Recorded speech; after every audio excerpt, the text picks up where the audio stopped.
Welcome viewers to another featured product presentation. Today's product is sponsored by Vankyo, and this is their budget tablet running on Android 8.1 operating system. Presenting the MatrixPad Z1 7-inch ISP display quad-core 64-bit Android tablet. Coming up next, I have a full review of its hardware and features, along with live demonstrations and performance benchmark scores, so stay tuned, you have more after this.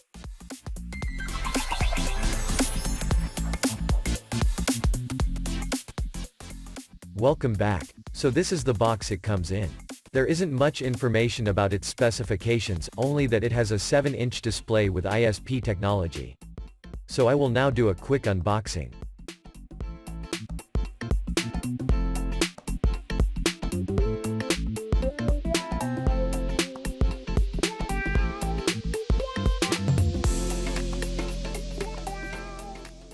So in the box you have the MatrixPad Z1 itself.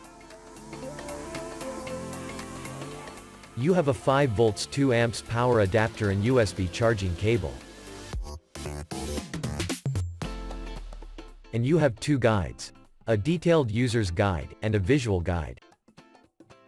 So I will now ensure that the tablet is fully charged, and continue when I return. So the tablet is fully charged and ready to go. When you power it on, you will see this custom Vankyo boot-up animation powered by Android Go Edition. The Go Edition is a lighter version of Android, designed to allow lower entry-level smartphones and tablets to still enjoy the latest version of the operating system, without occupying too much space. Android Pie Go Edition has recently been released, but in this tablet it uses the Go Edition of Android 8.1. So here we are at the default launcher of Android Go. Keep in mind, this is a budget tablet, and it is not designed for apps and games that are large in size, and demand lots of system resources. Also, the camera quality and audio will be not on the high-spectrum side. This tablet is designed for activities such as browsing the web, watching videos on YouTube, social media apps, reading books, and small Android games. The response of the tablet is average and not as snappy as its high-end counterparts, still, it is good enough for what it is intended for. The tablet comes with 2-megapixel front and back cameras that takes low-quality pictures and no video capture is available. The 7-inch ISP display is bright and very watchable, but it is not the same quality as an AMOLED display. The audio speaker is located to the back of the tablet and it plays okay, but it's not very powerful. So you may be wondering what kind of specs this tablet has. Let's take a look at its system and hardware information. The manufacturer of this tablet is Incar, and the model is the Z1.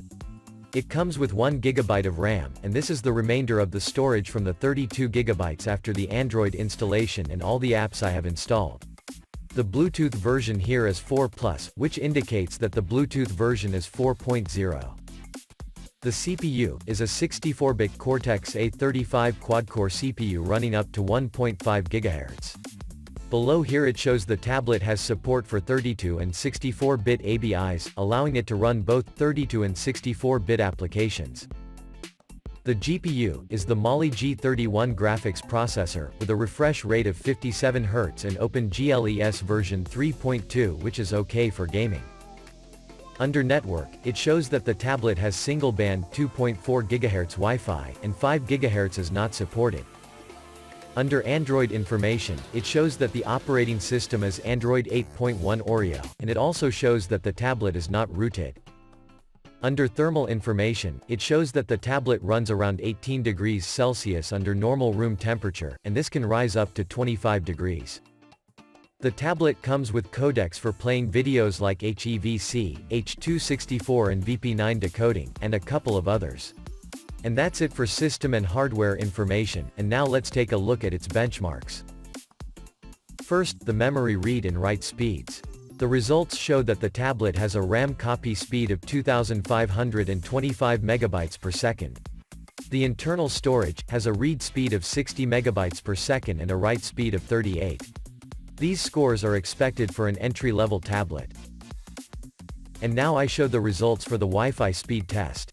The MatrixPad Z1 only has single-band Wi-Fi support, and it averaged around 41 megabytes download, and 16 megabytes upload on my 60 megabytes internet package. And now I show the results of the Antutu benchmark. Even though the tablet comes with OpenGLES 3.2 GPU support, Antutu 7 could not complete its coastline graphics test and froze up during the process. So I installed Antutu 6 and it ran okay. The tablet got a score of 25,949. It's not a high score, but it is expected from this budget tablet. And now the results of the Geekbench 4 CPU benchmark. The CPU is the Rockchip Arcade 3326 quad-core CPU, and it scored 413 single-core, and 1017 multi-core. The score here again is a bit low for this tablet. The final score is from the Ice Storm Extreme and the Slingshot GPU graphics test. The tablet scored 3058 in the Ice Storm Extreme, and 71 in the Slingshot test. These scores are not so bad, and should be able to deliver some low-end graphics gaming. However, I will push to see what it can render. The DRM information on this tablet shows that you have Google Widebine Level 3 and no HDCP protection. This means that Netflix will only show in standard quality. If I open up a Netflix movie, here you can see that there's no HD symbol, which confirms that Netflix can only show in standard quality. I installed the both versions of YouTube, and the Google Play Store version plays up to 720p quality, and the Android TV version found on the Aptoide App Store plays up to 1080p quality. I will now play 2 Android games on the high-end graphics table, to see how much graphics it could render as a benchmark compared to other devices.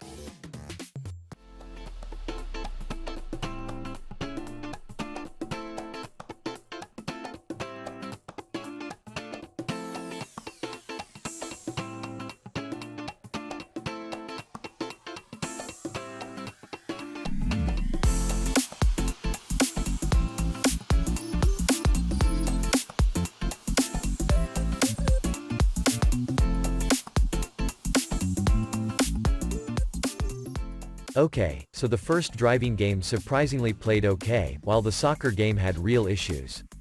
This means you will have to try your luck with what games work and what doesn't. The Mali G31 is a great performer, but it needs supporting hardware to maximize performance.